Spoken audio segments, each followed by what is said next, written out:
Shalom, saya Kristen Ronatiur Luman Raja dari 10 IPS 2. Di sini saya ingin menyampaikan opini saya mengenai kenakalan remaja.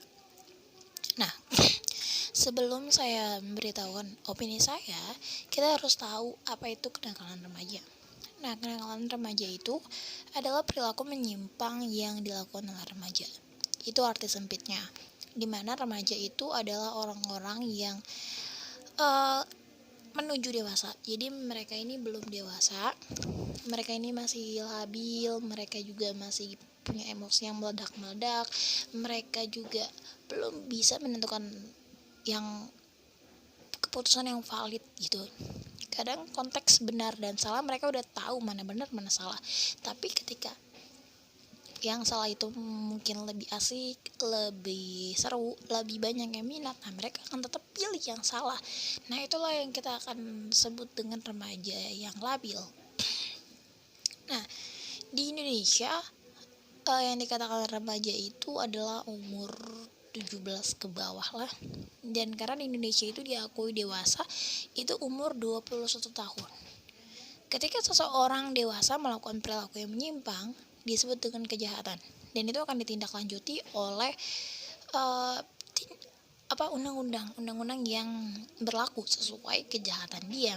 Tetapi ketika remaja yang melakukan perilaku menyimpang, biasanya itu hanya disebut dengan kenakalan remaja yang itu akan diselesaikan dengan rehabilitasi gitu sih. Nah, apa aja sih contoh-contoh kenakalan remaja? Secara umum, remaja itu suka yang namanya pertama tawuran. Nah, mereka itu menganggap tawuran adalah hal-hal yang dilakukan oleh orang hebat, yang kalau ikut tawuran itu orang hebat. Nah, terus habis itu mereka suka pornografi, di mana remaja itu punya tekanan seksual yang tinggi. Jadi mereka ini menonton pornografi untuk memuaskan seksualnya aja gitu loh. Kemudian diikuti dengan porno aksi. Ketika mereka nonton pornografi, nafsu mereka semakin tinggi, keinginan berseksual itu semakin memuncak. Nah, mungkin dengan melakukan porno aksi itu bisa lebih mewujudkan nafsunya mereka gitu sih. Kemudian yang namanya narkoba, nah yang mengiming-imingkan ingin menenangkan diri, nah itu sebenarnya hanyalah candu yang gak ada artinya gitu. Kemudian diikuti dengan kekerasan, pencurian dan sebagainya.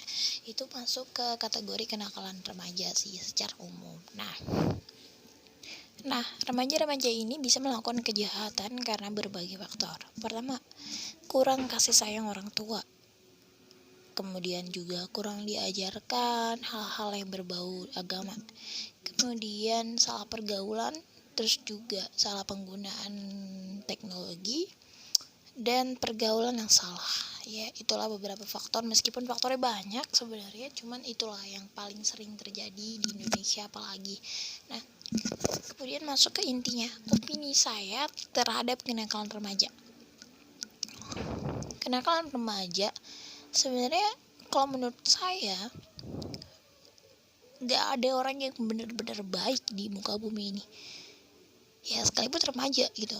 Apalagi remaja yang benar-benar masih labil, yang dia tuh masih belia gitu. Jadi untuk melakukan hal-hal seperti itu biasanya karena mereka goyah. Sebenarnya harusnya pihak-pihak yang berkaitan seperti orang tua, guru, mungkin juga kerabat, saudara gitu-gitu, harusnya sih bisa lebih merangkul remaja untuk kasih tahu jalan yang benar tuh ini loh, harusnya begini loh gitu. Nah, menurut saya kenakalan remaja ini sebenarnya manusiawi, tanpa saya membenarkan kenakalan itu ada. Manusiawi karena tiap manusia itu punya kekurangan dan kelebihan. Maksudnya gini, manusia ini hanya manusia biasa yang kalau misalkan digoda gitu kan, ayolah tawuran gitu kan, apalagi masih remaja, ayolah kita nongkrong habis itu dikasih narkoba, itu apalagi cowok sedikit dibilangnya tuh susah gitu kan ditahannya. Jadi itu adalah hal yang manusiawi, tapi saya tidak membenarkan itu. Dan saya yakin perlahan tapi pasti itu semua bisa diubah kalau kita niat gitu. Kalau kita niat, jangan beranggapan orang yang nakal itu adalah orang yang rusak gitu kan. Mereka tuh nakal sih, cuman apalagi kalau masih remaja ya beda lagi konteksnya. Kalau udah dewasa, udah bener-bener parah banget, udah masuk penjara keluar, nah itu beda lagi konteksnya. Ini kan kita lagi bahas kenakalan remaja ya, yang kayak tawuran, masuk BK, keluar BK, masuk lagi gitu-gitu. Nah itu adalah satu hal yang bisa dirubah sih sebenarnya kalau kita pelan-pelan, apalagi pihak-pihak yang berkaitan itu ikut membantu. Saya yakin pelan-pelan bisa berubah, karena orang yang nakal, yang pernah melakukan kenakalan belum tentu nggak sukses. Bahkan banyak orang-orang sukses di luar sana yang dulunya nakal, karena dia ada niatan berubah, dia berusaha akhirnya dia bisa sukses. Bukan orang yang nggak selalu orang-orang sukses itu adalah orang-orang yang belajar 17 jam setiap hari gitu kan, baca buku. Tapi bukan berarti juga kita harus nakal baru sukses, enggak. Semua bisa kalau kita usaha. Dan saya juga yakin sih dasar dari fondasi seseorang sebenarnya adalah iman. Ya, kita harus diajarkan hal-hal tentang agama supaya kuat gitu, nggak goyah, apalagi remaja-remaja gini. Mungkin ada beberapa ayat yang bisa menguatkan. Pertama itu ada di Amsal 3 ayat 11-12, di mana intinya seorang anak itu harus menghormati orang tuanya, harus nurut sama orang tuanya. Jadi ini penting karena menurut saya orang tua itu adalah Tuhan yang kelihatan.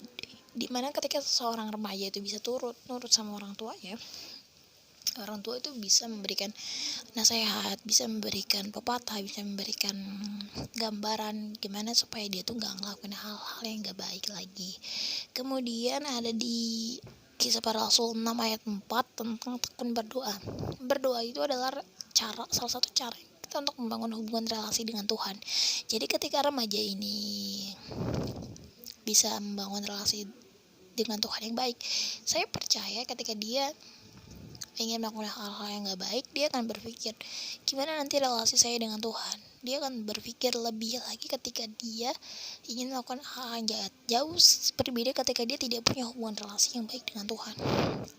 Kemudian di Ibrani 1 ayat 9 juga diberikan pandangan Allah tentang dosa, di mana ini juga orang tua perlu memberikan pengertian kalau Allah menganggap dosa itu satu hal yang mendatangkan maut, kematian gitu. Kemudian menjelaskan dampak dari kenakalan tersebut. Orang tua juga penting banget, gak harus orang tua sih sebenarnya, tapi kan yang paling dicontoh, paling diteladani, paling utama biasanya orang tua ya. Kayak guru kan dia punya anak juga, dan anaknya itu juga harus dididik. Meskipun dia punya murid, gimana pun orang tua itu Tuhan yang kelihatan gitu kan. Itu yang pertama kali ditiru orang tua itu.